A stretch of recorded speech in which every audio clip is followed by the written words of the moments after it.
News में से एक सफर आइए आपको लिए चलते हैं तक के खबरों की तरफ।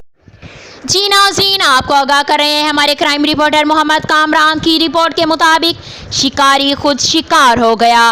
कार वाले को लूटने की गर्ज से चोर पिस्टल लेके आगे बढ़ा। जैसे कार के दरवाजे पर पहुंचा, कार वाले ने फायरिंग कर दी, जिसके नतीजे में उसको गोलियां लगीं और हलाक हो गया।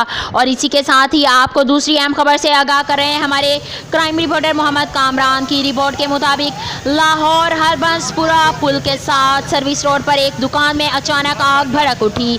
साथ वाले घरों में दुकानों को शदीद खतरा। आग की शिद्दत में बहुत तेजी से इजाफा होता नजर आ रहा है। आग के शोले आसमान से बातें कर रहे हैं, जिसकी वजह से बिजली की तारें जलकर जमीन पर गिर पड़ी। रेस्क्यू का अमला ताहाल अभी तक नहीं पहुंच सका।